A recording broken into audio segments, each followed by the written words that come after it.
Assalamualaikum warahmatullahi wabarakatuh. Ibarat Allah yang kami muliakan, ketika Allah Subhanahu wa taala berfirman, kullu nafsin dha'iqatul maut, setiap yang bernyawa mesti akan merasakan kematiannya. Maka tidak ada seorang pun makhluk di muka bumi ini kecuali dijamin oleh Allah Subhanahu wa taala, kullu man 'alaiha fan wa yabqa wajhu rabbika dzul jalali wal ikram. Seluruh yang hidup di muka bumi ini pasti akan dibinasakan oleh Allah. Yang tetap langgeng abadi, tidak akan pernah binasa, wal awwal wal akhir wal zahir wal batin, hanyalah Allah Subhanahu wa taala. Setiap orang akan mengalami sakaratul maut. Ma'asyiral muslimin yang kami muliakan, saya ingin sampaikan tema kita pada subuh hari ini, perjalanan menuju akhirat. Apakah kita tahu bahwa manusia dalam hidup ini, bagaimana sakratul mautnya itulah penentu bagaimana dia itu setelah kematiannya. Bagaimana sakratul mautnya, lihat seperti apa nasibnya setelah itu, tergantung pada sakratul mautnya. Jika dia adalah orang yang banyak tabungan ketaatan dan kesolehannya, insya Allah sakratul mautnya indah. Sakratul mautnya akan nampak ciri-ciri husnul khatimah. Tapi jika orang ini semasa hidupnya adalah pendurhaka kepada Allah, maka ibadah Allah yang kami muliakan, berat sakratul mautnya, tidak bisa disembunyikan. Orang yang menyaksikan akan ngeri menyaksikan. Rasul mengatakan 70.000 malaikat dalam Sahih Muslim turun dari langit. Si calon mayat ini menyaksikan siapa yang turun dalam jumlah yang banyak. Jika dia orang yang beriman, soleh dan taat, ternyata 70.000 ini adalah malaikat yang memberikan wajah-wajah yang cantik, wajah-wajah yang bersih, sedap dipandang mata. Bibir mereka tersenyum turun ke bumi, mengelilingi sang calon mayat ini. Jika dia orang yang soleh, jika dia orang yang taat. Lalu salah seorang di antara mereka, kata Rasulullah, yaitu malaikat maut, keluar di antara 70.000 itu, kemudian menghampiri sang calon mayat untuk menarik nyawanya pelan-pelan, perlahan-lahan. Diusap-usap kedua pipinya, dikatakan kepadanya, ya ayyatuhan nafsul mutmainnah, irji'i irji'i irji'i, wahai jiwa yang tentram, kembalilah, kembalilah, kembalilah ila rabbiki, kepada sang penciptamu, kembalilah, kembalilah wahai jiwa yang tentram. Dibelai-belai agar ruh mau meninggalkan badan, dibujuk-bujuk, dirayu-rayu dengan perlahan-lahan, irji'i ila rabbiki radiyatan mardiyah, kembalilah, ketahuilah Allah sedang ridha kepadamu, Allah sedang suka untuk bertemu denganmu. Engkau pun suka kan bertemu dengan Allah yang menciptakanmu, kembalilah, keluarlah wahai ruh, keluarlah wahai ruh, ya ayyatuhan nafsul mutmainnah, irji'i ila rabbiki radiyatan mardiyah. Hamba-hamba Allah yang kami muliakan, langsung kata Rasulullah, dibukakan untuknya tirai gaib. Hanya si calon mayat ini yang mampu melihat apa yang ada di balik tirai gaib itu, pemandangan surga, subhanallah. Lalu diperlihatkan tempat tinggalnya, dikatakan kepadanya, ini tempatmu. Ada rumah yang maha besar, maha indah, maha megah, maha mahal, yang tidak bisa terlihat di muka bumi ini. Tak pernah terdengar oleh telinga ada makhluk di bumi ini yang sanggup membuat seperti itu. Ditambah dengan taman-taman yang memukau dan sangat menakjubkan. Dan tertulis di situ di pintu gerbang besarnya bahwa pemilik tempat ini adalah dia, subhanallah. Maka dikatakan, fadkhuli fi ibadi wadkhuli jannati. Masuklah, bergabunglah engkau ke dalam hamba-hambaku. Masuklah, bergabunglah engkau ke tempat tinggalmu, yaitu surgaku, kata Allah Subhanahu wa ta'ala. Maka nyawa ini tamak untuk ingin masuk ke situ. Nyawa ini pun mulai melepaskan sedikit demi sedikit bagian tubuh ini. Dengan senang hati dia pun keluar. Walaupun begitu, kata Rasulullah, tetap seperti diiris-iris rasa sakitnya kematian itu. Tapi ada rasa senang yang memotivasi, yang memberikan semangat untuk segera keluar dari badan. Setelah nyawa ini bisa keluar, dibantu oleh malaikat dengan perlahan-lahan, seperti seorang bidan yang sedang membidani seorang wanita yang sedang melahirkan, pelan-pelan anaknya ditarik keluar. Begitulah nyawa ini ditarik. Setelah nyawa itu keluar daripada jasad, yang terakhir sampai ke dada, kaki sudah dingin, betis sudah dingin, lutut sudah dingin, paha sudah dingin. Perlahan-lahan keluar sampai di perut, kemudian sampai di dada. Dada pun berat, tersengal-sengal. Mulut mulai ternganga karena beratnya tekanan yang dirasakan. Walaupun begitu, ruh masih berusaha untuk keluar dan sampailah ke tenggorokan. Saat itu, ibadah Allah yang kami muliakan, tidak ada lagi taubat yang akan diterima bagi yang belum sempat bertaubat. Saat itu kemudian ruh tersangkut di bagian tenggorokan ini. Jika amalnya banyak, maka ruh ini akan boleh melepaskan ikatan di kerongkongan. Kaum muslimin yang kami muliakan, sakit tidak dapat dibayangkan, tapi inilah sakit terakhir pengampun dosa-dosa seluruhnya. Apabila dia ikhlas dan ridha, ruh pun lepas. Dan kata Rasulullah, tabi'athul basar, yang paling terakhir menyaksikan keberangkatan ruh adalah dua bola mata ini. Dua biji mata ini menyaksikan. Sehingga siapapun manusia yang meninggal dunia, mesti kedua bola matanya menyaksikan keberangkatan roh meninggalkan. Makanya disunnahkan kita menutupnya. Ibadah Allah, walaupun dia orang beriman, soleh dan taat, apakah kita berfikir bahwa orang ini akan ditinggalkan syaitan? Dia tidak akan digoda oleh syaitan? Tidak, demi Allah. Justru godaan syaitan yang terkutuk, puncak-puncak godaan syaitan. Perjuangan paling terakhir syaitan menggelincirkan anak cucu Adam adalah ketika sakaratul maut ini. Disinilah puncak perjuangannya, menyesatkan anak cucu Adam. Rasul bersabda, syaitan menghampirinya dalam bentuk keluarganya yang sudah meninggal dunia. Dalam bentuk keluarga yang sudah meninggal dunia. Mungkin ayahanda kita yang telah almarhum meninggal dunia, mungkin ibunda kita. Siapakah umpamanya orang yang telah meninggal dunia dan dia dekat di hati kita, dia akan datang syaitan itu berupa orang yang ini. Lalu dia membisikkan, Ananda, ayah sudah dulu nak, ayah menantikanmu. Mak sudah dulu nak, mak menunggumu. Mak rindu denganmu Nanda. Nanda, mak sayang kepadamu. Ketahuilah agama yang lurus itu, agama yang benar itu adalah agama Yahudi nak. Masuklah engkau ke agama Yahudi ini. Anggukkan kepalamu, isyaratkan engkau setuju nak. Bagi syaitan itu cukup pak. Kalau dia syaitannya syaitan Nasrani, maka dia akan menggoda nak. Agama yang benar itu adalah agama Nasrani nak. Ayo nak, anggukkan dan isyaratkanlah olehmu engkau setuju dengan agama Nasrani, maka engkau telah masuk ke Nasrani. Engkau akan masuk surga nak. Engkau akan bahagia semacam mak. Mak dah bahagia sekarang. Mak menjelang akhir hayat juga mengucapkan dan mengiyakan. Itu syaitan kaum muslimin.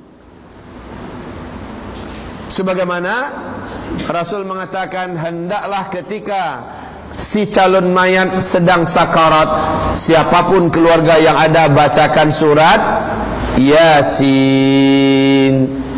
wal Qur'anil Hakim. Bacakan ini supaya syaitan tabang ambu, kata orang Padang. Supaya syaitannya pergi menjauh. Ibadah Allah yang kami muliakan, laqinu mautakum la ilaha illallah. Diperintahkan oleh talqinkan saat setan menggoda agar kita kafir kepada Allah. Saat itu keluarga kita hendaknya di samping dan mentalkinkan kita kalimat tauhid. Waktu lahir kita diazankan dan diqamatkan, waktu meninggal kita ditalqinkan, supaya kita disambut dengan kalimat tauhid dan ditutup dengan kalimat tauhid.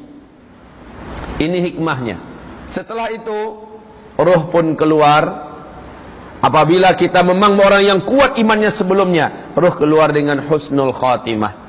Langsung kata Rasulullah, malaikat yang 70.000 tadi memandikan roh tadi dengan air suci yang dibawa dari langit. Subhanallah. Setelah dimandikan dengan sigap dan cepat, roh tadi dibungkus dengan kain yang dibawa dari surga dan disolatkan oleh 70.000 malaikat yang tadi datang bersama dengan malaikat maut. Disolatkan, ruh tadi disolatkan. Subhanallah. Hanya kita yang tidak boleh menyaksikan dengan kasat mata ini. Setelah ruh disolatkan dan didoakan, 70.000 malaikat ini membawa ruh yang suci tadi ke langit. Ruh orang beriman ini dibawa semerbak mewangi ke timur dan ke barat bau ruh yang suci ini.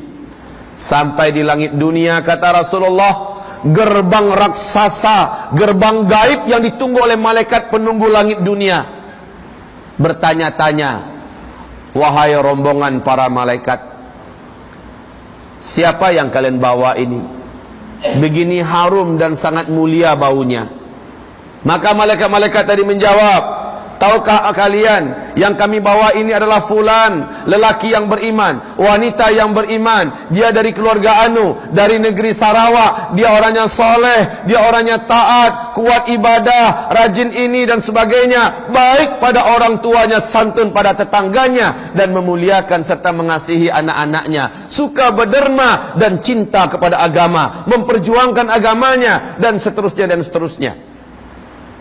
Maka apa kata para malaikat yang menjaga gerbang langit? Kalau begitu,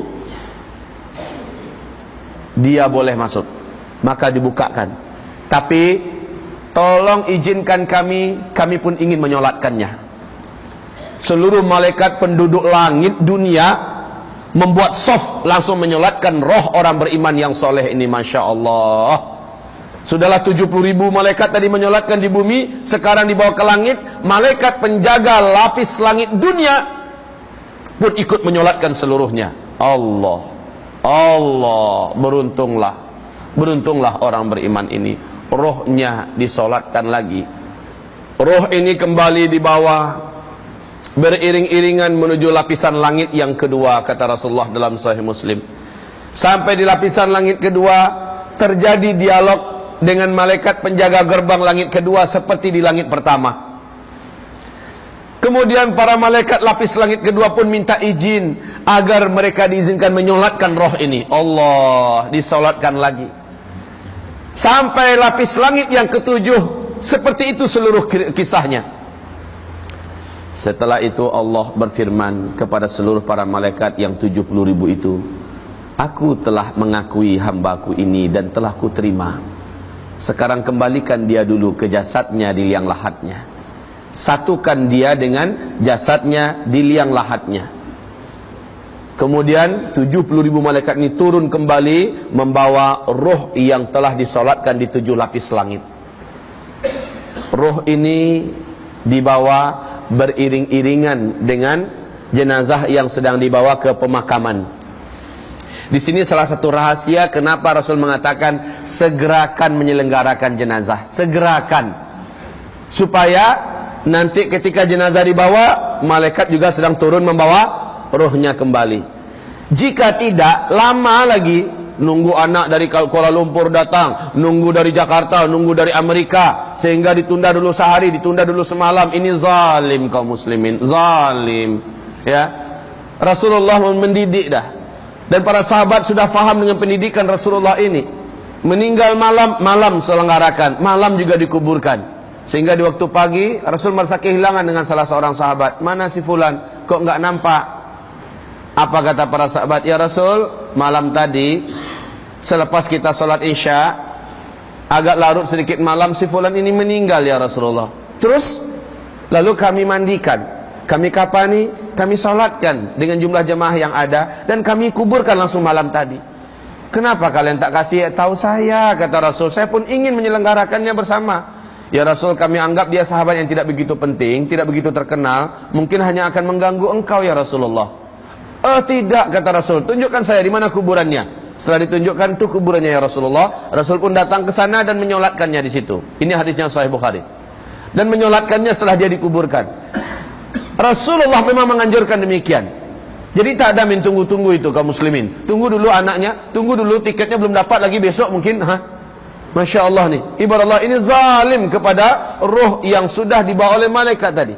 Terkotang-katung. Ibarat Allah yang kami muliakan, saat jasad dimasukkan ke liang lahatnya,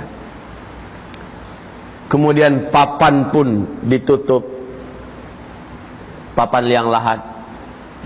Dan mohon dibedakan, kita bukan Yahudi, kita bukan Nasrani. Liang lahat umat Islam itu, kata Rasulullah dalam Sahih Fikih Sunnah, bukan dan jangan pernah sama dengan liang kubur orang Yahudi, orang Nasrani. Memang betul-betul dibuat di pinggir lah.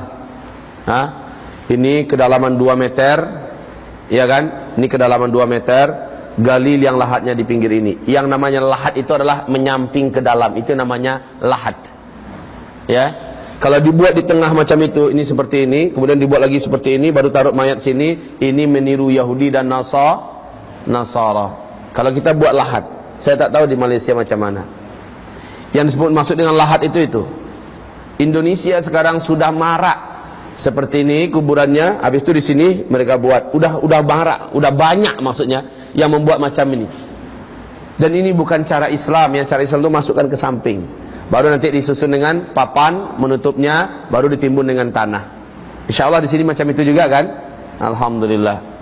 Kaum muslimin khaliful yahud wan nasara fi kulli syai', kata Rasulullah. Selisilah oleh kamu, mesti berbeda kamu dengan orang Yahudi dan orang Nasrani dalam segala hal, termasuk membuat lahat.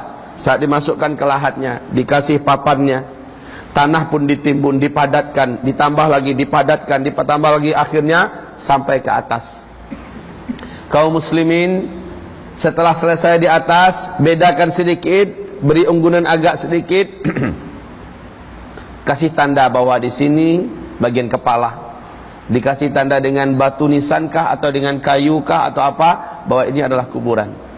Setelah itu tidak di sana didoakan. Rasul menganjurkan, doakan setelah kamu meninggalkan 7 langkah terakhir. Is'alullaha limautakumut tathbita fa innahu al-ana yus'alu. Sekarang, kata Rasul, sekarang doakan keluarga kamu, saudara kamu yang baru kamu kuburkan ini, doakan. Sekarang dia sedang ditanya oleh 2 malaikat Munkar dan Nakir. Doakan kepada Allah agar Allah kuatkan lidahnya, agar Allah kuatkan hatinya. Kenapa begitu? Rasulullah bersabda, saat langkah yang terakhir dari orang yang paling terakhir meninggal kuburan, di langkah ke-7-nya, si mayat di dalam liang lahat tadi sudah disatukan oleh Allah dengan ruh, dengan oleh malaikat dengan ruhnya. Dia hidup, Pak, seperti kita hidup sekarang. Hanya tak boleh lagi menggerakkan badan, tidak boleh lagi memanggil, jangan tinggalkan aku, sudah tidak bisa. Tetapi dia menyaksikan semua, Pak, si mayat ini seperti kita menyaksikan. Pemandangan kubur saat itu memang mencengkeram dan menakutkan. 2 malaikat datang, kata Rasulullah. Hanya si jenazah yang sudah bersatu kembali dengan rohnya yang mampu menyaksikan ini. Wajah 2 malaikat itu begitu garang, begitu marah. Mata 2 malaikat ini mata merah yang membara. Suara malaikat ini menggelegar bagaikan petir ke di pangkal telinga, keras sekali.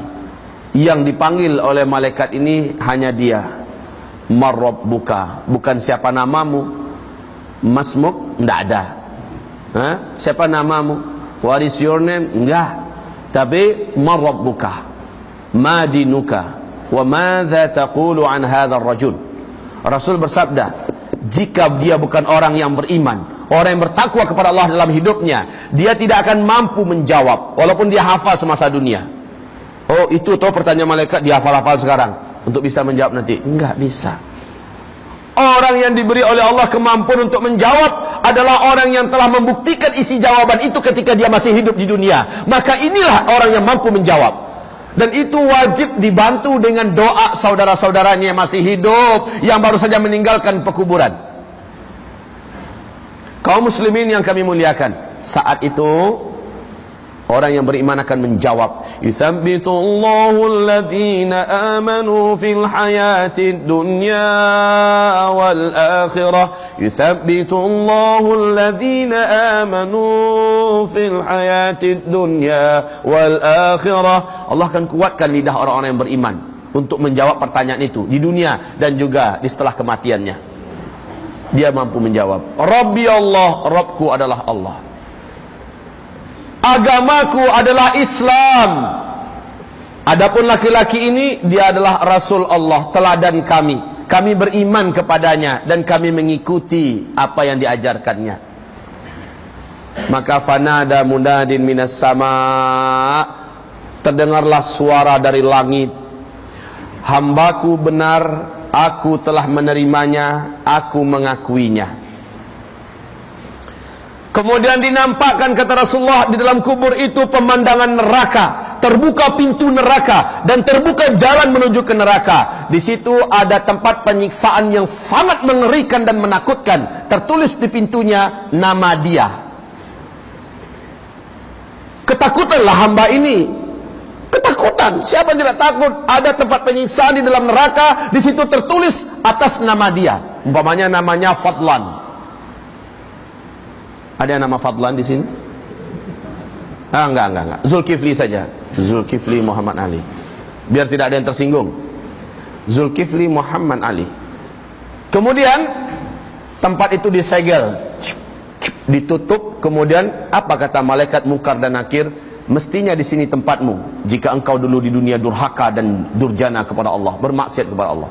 Tapi Allah telah menutup ini selama-lamanya buatmu. Ditutuplah pintu neraka itu dan dihilangkanlah jalan menuju ke sana.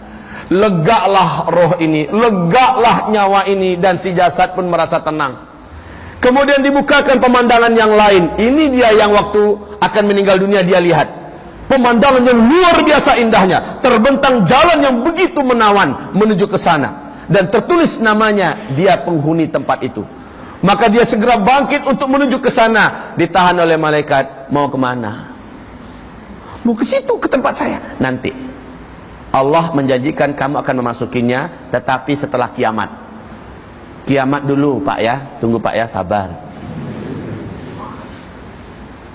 Lalu saya gimana? Ada tempat spesial disiapkan oleh Allah untukmu, yaitu di taman surga. Belum boleh masuk surga, main-main di tamannya aja dulu ya. Sabar ya. Dibawa lah. Akhirnya Rasul mengatakan, al-qabru rawdatun min riyadil jannah. Kubur itu bagi orang yang beriman dan bertakwa menjadi satu taman di antara taman-taman surga. Dia tidak lagi sedih, dia tidak lagi takut, dia tidak lagi cemas. Dia sudah selamat sudah. Siapa yang selamat di alam kuburnya, maka dia pasti selamat buat selama-lamanya. Siapa yang celaka di alam kuburnya, dia tidak akan selamat setelah itu. Orang ini pun dibawa ke a'la illiyin, tempat ruhnya orang-orang yang soleh. Bergabunglah ia dengan sebelumnya. Ayah, oh Ananda, alhamdulillah Ananda selamat bergabung dengan ayah. Bertangis-tangisanlah sang ayah dan anak yang bertemu di alam barzakh. Ternyata tempat mereka sama, di a'la illiyin, di raudhah min riyadil jannah. Allahu akbar. Oh Ananda, alhamdulillah keselamatan. Begitulah pertemuan antara ruh nanti di alam barzakh. Tapi yang memilukan hati adalah, karena tempat ar-ruh itu hanya dua, di a'la illiyin, di langit sana, di taman-taman surga, atau di asfalas safilin, di dalam perut bumi, lubang penyiksaan, satu lubang di antara lubang-lubang neraka. Apabila dia ternyata pendurjana di muka bumi ini, kalaupun dia beramal, dia ria karena manusia tidak ikhlas, pemalas dan suka berbuat dosa. Ibarat Allah, tempatnya di asfalas safilin, hufuratun min hufarin niran, satu lubang di antara lubang-lubang neraka. Sampai dia ke sana, meninggal tetangga. Ini umpamanya, dengan ini Bapak Ahmad, ini Pak Fadlan. bertetangga mereka di dunia. Beliau sudah meninggal dunia dan beliau menyusul, setahun kemudian menyusul. Ternyata karena mereka sama-sama soleh dan taat di kehidupan dunia, ketemunya di a'la illiyin, bersalam-salaman dan bertegur sapa. Rasul menceritakan dalam hadis-hadis yang sahih, berceritalah, gimana ketika kamu meninggal dunia? Anak-anak saya ketemu oleh kamu. Iya, iyalah ketemu. Gimana? Wah, anakmu soleh, taat, beriman, segala macamnya. Alhamdulillah, kata beliau, alhamdulillah ya Rabb. Ya Rabb, terima kasih engkau telah memberi kepada anak hamba keistiqomahan. Istri saya bagaimana? Nah ini, istri kamu udah nikah dengan orang lain. Oh, enggak apa-apa. Soleh kan? Soleh kan suaminya? Iya, alhamdulillah. Karena enggak ada lagi kesedihan, Pak. Orang yang sudah masuk alam barzah, enggak ada lagi kesedihan. Hah? Oh, istrimu sekarang masih menjanda. Cuma ada sih yang lagi dekat-dekat sama dia, gitu kan pamannya. Nah, kaum muslimin, yang sedihnya, anak saya nomor 2 gimana? Kamu ketemu enggak? Loh, kamu enggak tahu ya? Anak kamu yang nomor 2 kan udah meninggal 3 bulan yang lalu. 3 bulan yang lalu. Dilihat daftar di alam barzakh sana, didatangilah malaikat yang menjaga nama-nama orang-orang yang sudah masuk ke alam barzakh di a'la illiyin. Enggak ada nama anak itu. Maka menangislah sang orang tua, ternyata pasti anaknya masuk ke asfalasa, berarti dia bukan termasuk anak yang beruntung. Iya, dia semasa saya hidup aja dia jahat pada kami kedua orang ibu bapaknya. Dia suka mempermainkan sholat segala macamnya. Sekarang dah mati anak saya. Udah, ya Allah. Sudah. Kaum muslimin yang kami muliakan, masuk ke dalam asfalasa filin. Na'udzubillah. Bercerita, nanti yang ketiga Pak Fadlan nyusul meninggal 3 tahun yang kemudian. Kedua bapak ini, Pak Muhammad dengan Pak Ahmad, bercerita pula. Beliau mengatakan, bagaimana dengan istri saya? Istrimu sekarang sudah, ya sudah, silakan tafsirkan sendiri. Begitulah Pak, intinya para arwah itu saling bertemu nanti di alam barzakh. Jika memang mereka orang yang soleh dan bertakwa, mereka saling bercerita, bernostalgia tentang hidup. Untung ya kita dulu mendengar pengajian Kiai Zulkifli. Setelah itu kita rajin beribadah. Sekarang kita masuk di tempat yang berbahagia. Iya, alhamdulillah banget. Di mana Kiai Zulkifli itu sekarang? Kabarnya dia masih hidup tapi sedang sakit. Kita tunggu aja sebentar lagi. Siapa tahu begitu ya. Baik kaum muslimin, kita dengarkan perjalanan ruh orang kafir, perjalanan ruh orang Islam tapi munafik, perjalanan ruh orang Islam tapi musyrik. Ini yang bahaya Pak. Kita dengarkan. Rasul menyebutkan, masih sambungan hadis yang panjang tadi, 70.000 malaikat turun dari langit dengan pakaian-pakaian hitam yang gelap. Mata mereka bagaikan bara api yang begitu mengerikan. Wajah mereka seram, tak ada rasa kasih sayang sedikit pun, tidak ada senyum sedikit pun. Begitu angker dan begitu geramnya malaikat-malaikat 70.000 ini turun untuk mengelilingi si calon mayat yang kafir ini, si calon mayat yang munafik ini, si calon mayat yang musyrik ini, yang ahli dosa dan maksiat ini. Wajah mereka seram semuanya. Salah seorang di antara mereka, dan ini yang paling mengerikan, ini yang punya wajah paling tidak ada senangnya siapapun yang melihatnya, dan inilah malaikat maut. Keluar di antara 70.000 itu dan mulai membentak, keluar kamu. Yang disuruh keluar adalah ruh. Ya ayyatuhan nafsul khabithah, hai jiwa yang kotor, hai jiwa yang hitam, hai jiwa yang menjijikkan, keluar. Manalah mau, sedangkan dilembutkan saja masih, ini apalagi dibentak-bentak. Manalah mau keluar kaum muslimin. Kaum muslimin yang kami muliakan, malaikat langsung memasukkan jari-jarinya ke mulut orang ini untuk menarik ruh itu dengan kasar. Setelah itu diperlihatkan kepadanya pemandangan neraka dengan berbagai macam jenis siksaan, dan dia tertulis namanya di situ. Tempat ini adalah tempat si fulan. Nama dia, si calon mayat. Makin takutlah roh ini keluar, betul tidak? Makin tidak mau keluar. Di situ dihantam oleh malaikat. Yauma nadribu wujuhahum, kami pukul wajah mereka. Tepak, keluar, kamu keluar. Kemudian punggungnya juga dihantam. lambungnya dihantam, diinjak-injak oleh malaikat, keluar kamu, keluar. Makin kuatlah cengkeraman ruh itu di dalam tubuh ini. Luar biasa sakitnya itu, Pak. Kalau Bapak mau tahu bagaimana sakitnya, tanyakan yang udah mati. Tapi yang su'ul khotimah lah ya, tanyakan pada mereka. Insya Allah Bapak takkan berhasil. Kaum muslimin yang kami muliakan, dipaksa.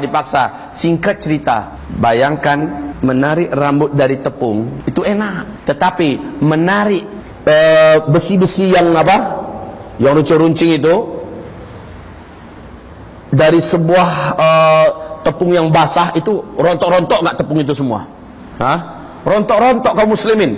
Begitu istilahnya, begitu kerasnya roh itu ditarik, dan terdengarlah tanda-tanda sakaratul maut yang su'ul khotimah dari orang ini. Rasul mengatakan orang yang mengalami sakaratul maut itu bagaikan kuda yang disembelih dengan besi yang berkarat. Sakit, bunyi suaranya sangat kedengaran. Kaum muslimin yang kami muliakan, singkatnya roh itu pun keluar. Roh itu tidak dimandikan, langsung dibungkus dengan kain kasar yang dibawa dari langit, dan kain itu pun busuk. Roh tadi keluar sangat busuk, sehingga para malaikat-malaikat tadi pakai masker. Nah, itu istilah saja kaum muslimin. Saking busuknya bau ini, malaikat-malaikat itu semakin memburuk wajah mereka dengan bau si ruh yang menjijikkan itu. Dibawalah ke langit sambil diseret-seret. Kalau tadi dibawa dengan penuh penghormatan, ini diseret-seret dibawa ke langit. Sampainya di langit, terganggulah malaikat penghuni langit dunia. Dan penjaga gerbang malaikat penjaga gerbang langit dunia bertanya, bau apa ini? Siapa yang kalian bawa? Maka dikatakan, ini adalah si Fulan bin Fulan. Ini adalah orang Jakarta. Dia kerjanya ketika hidup di dunia berzina aja terus. Ketika hidup di dunia merampok, dia berjudi, dia adalah peminum tua, dia anti sholat, dia bla bla bla bla bla bla bla. Ceritakan semua kejahatannya. Apa kata para malaikat? Kami tidak mau mengotori dan merusak pemandangan langit dunia ini dengan ruh yang seperti ini. Kami tak akan bukakan pintu untuknya. Menggelegarlah suara dari langit, bawa celaka ini kembali ke bumi. Masukkan dia dan gabungkan dia dengan jasadnya di liang lahatnya. Di situ kaum muslimin, Rasul bersabda, ketika iring-iringan jenazah dibawa ke pemakaman, mau diantarkan ke liang lahat, ruh ini berkata, mau dibawa kemana? Saya mau diapakan? Kata ruh ini, ya, dia hanya melihat jasadnya saja. Dia tidak bisa melihat orang yang membawa jasad ini. Mau dibawa kemana? Saya mau diapakan? Oh diriku, oh celakalah aku. Saat dimasukkan ke liang lahat, orang kalau su'ul khotimah, Pak, akan ada tanda-tanda su'ul khotimah didapati. Tanda-tanda su'ul khotimah itu di dalam kitab yang ditulis oleh, yang ditaklik oleh 3 ulama besar, Syekh Albani, Syekh Utsaimin, dan Syekh Abdurrahman As-Sa'di, yaitu perjalanan ke akhirat. Ibarat Allah yang kami muliakan, kitab misteri kematian ya, misteri kematian. Dan di dalam kitab ini perjalanan ke akhirat juga lengkap menceritakan tentang perjalanan setiap ruh dan pengalaman di alam kubur, serta perjalanan di padang mahsyar dan seterusnya. Ibarat Allah yang kami muliakan, di sini roh ini akan mengalami beberapa tanda su'ul khotimah. Di antara tanda su'ul khotimah, bentuk kematian yang mengerikan, wajah yang berubah menghitam, wajahnya berubah menghitam. Kemudian apabila dia dikuburkan atau dimandikan, akan terjadi hal-hal yang tidak baik pada tubuhnya. Ada tanda-tanda yang tidak baik. Ketika dia dikuburkan pun ada beberapa tanda, tak sempat kita sampaikan sekarang. Minimal tandanya beberapa kejadian nyata ini. Seorang pemuka agama di kabupaten 50 kota di Sumatera Barat. Dia pemuka agama, Pak, tokoh, dan bahkan dikatakan sebagai khalifah lah, kalau kata orang-orang pengajian di Sumatera Barat. Meninggal dunia. Meninggalnya juga ngeri meninggalnya, padahal dia tokoh agama, seorang khalifah malah diistilahkan. Kemudian dimandikan, dikapani, dan disolatkan, diantarkan ke kuburan. Waktu mau dimasukkan, liang lahatnya itu menyempit, jadi tak muat. Kemudian Ditarik balik ke atas jenazah tadi, dilapangkan balik, digali dengan skop, dibuang tanahnya ke atas, diperlebar, diperbesar, dimasukkan lagi, sempit lagi. Memang sempit kaum muslimin, tak muat. Macam cocok untuk anak umur 5 tahun ke bawah aja. Semua yang menyaksikan takjub. Itu dari pukul 2:30 ya, dari pukul 2:30. Tahu tidak sampai jam berapa? Sampai menjelang maghrib. Bolak-balik dimasukkan, tidak dapat, menyempit terus tanahnya. Kemudian karena orang dah mau maghrib, hari juga mau hujan, udah gelap di langit, mau hujan, mau maghrib, terpaksa dimasukkan dengan ala kadarnya ya.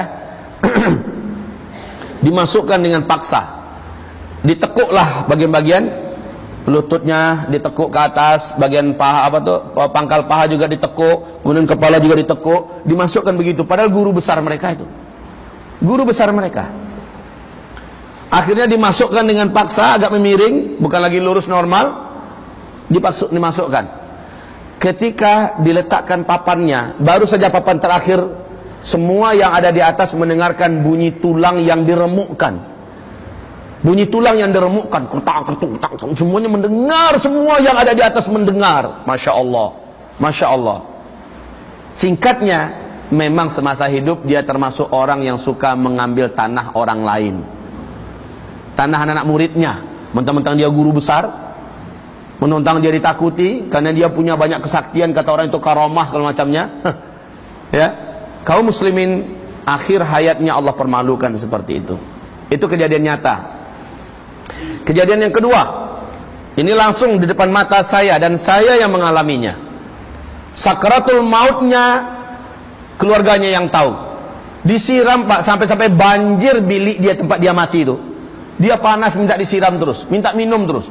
Minum panas, kemudian dikasih minum, masih haus, haus, panas, badannya disiram Pak, kayak orang nyiram kebakaran. Disiram terus sampai berlinang-linang, sampai naik ke atas mata kaki air di kamarnya itu. Orang yang di bawah juga nyiram air keluar, dia disiram terus. Panas kaum muslimin, panas, haus. Mati dia dalam keadaan buruk, matanya membelalak, mulutnya mengeluarkan busa, mati. Istrinya datang ke rumah saya, menangis, Ustaz, tolong Ustaz, suami saya dah meninggal dunia. Innalillahi wa inna ilaihi raji'un. Kapan Bu? Baru Ustaz, tolong ya Ustaz ya, tolong selenggarakan. Iyalah, saya datang Bu, insyaallah. Saya datang kaum muslimin. Sesampai di sana, saya ikut memandikan. Tak usahlah saya ceritakan apa yang saya saksikan ketika memandikannya. Lalu dikapani, saya yang mengapani. Setelah itu dibawa bersama-sama ke musola, ke surau. Di samping surau itu langsung pemakaman umum. Di samping pemakaman umum itu langsung jalan yang boleh ditempuh oleh satu mobil saja. Di samping jalan itu sawah ke bawah, kira-kira 3 meter tuh sawah tuh. Sawah, udah terbayang kira-kira. Musola, ya, kemudian pemakaman, jalan, sawah. Oke? Saat dia diantarkan ke pemakamannya,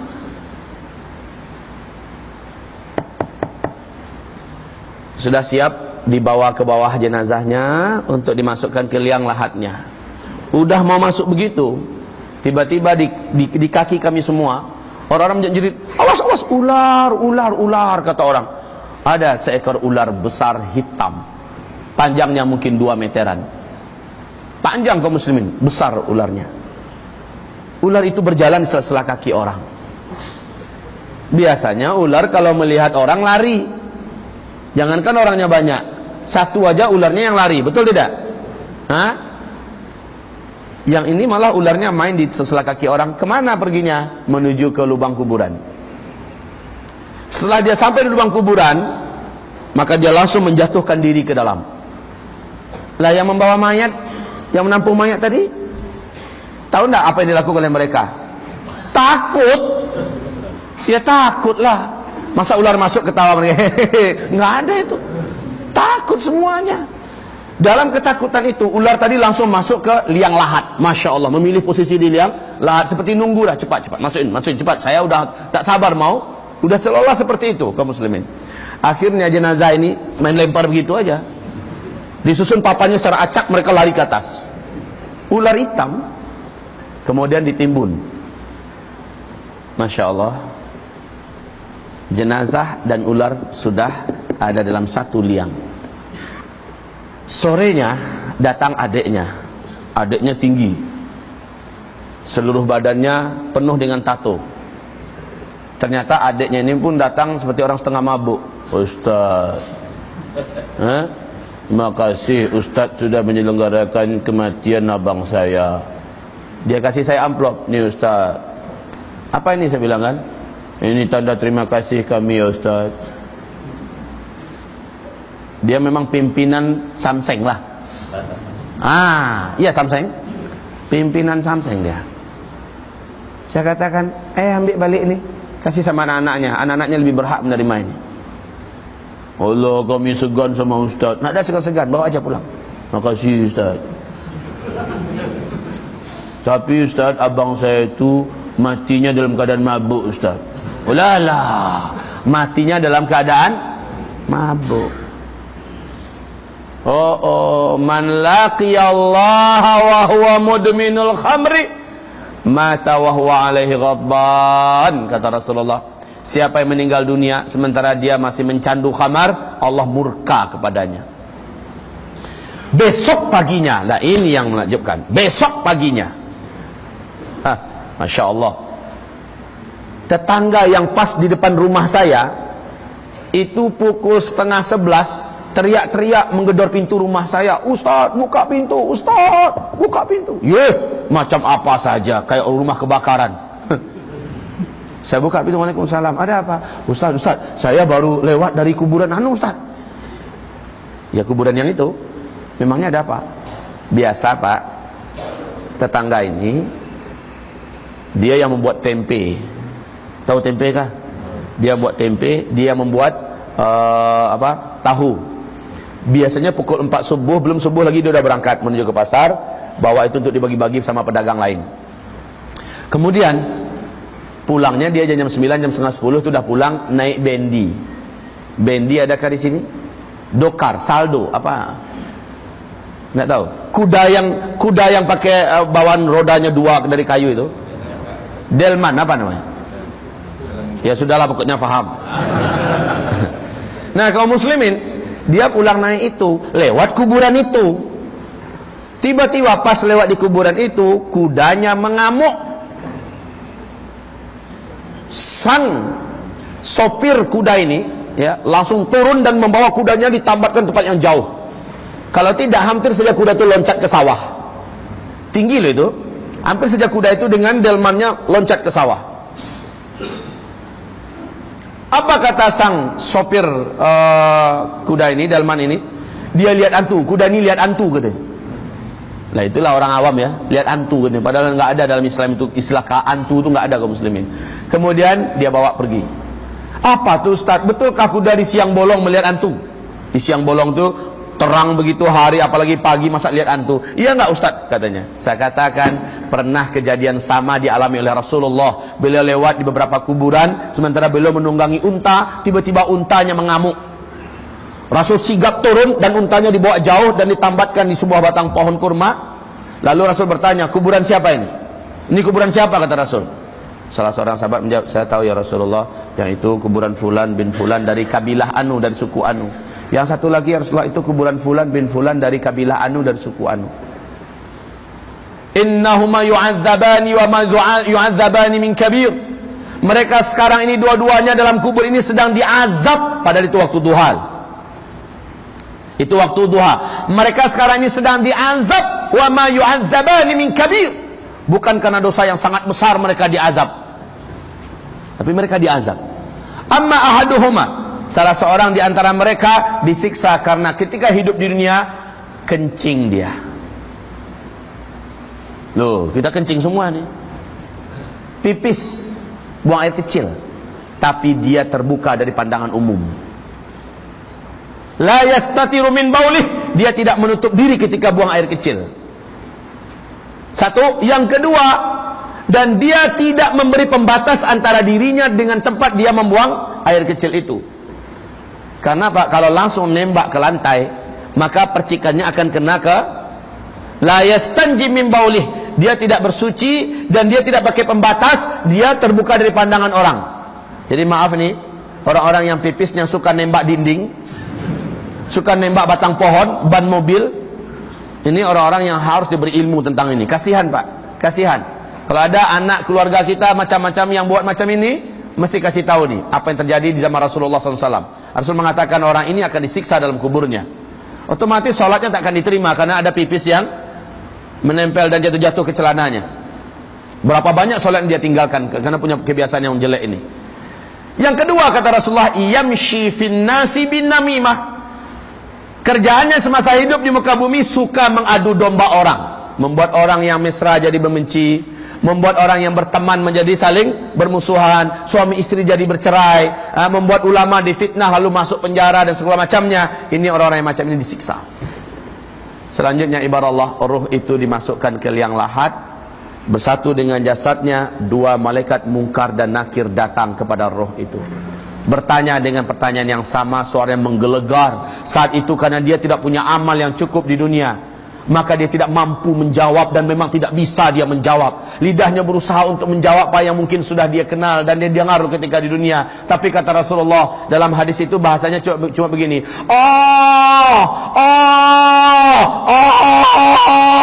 dia ingin menjawab tapi tidak bisa keluar bahasanya. Ditanya, "Man rabbuka?" Siapa Rabbmu? "Ma dinuka?" Apa agamamu? "Wa madza taqulu an hadzal rajul?" Apa yang kau katakan tentang laki-laki ini, itu tentang Rasulullah.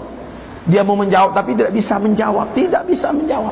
Kalau orang munafik, hanya pertanyaan terakhir yang bisa dia jawab, itu pun jawabannya sesuai dengan keadaan hidupnya di dunia.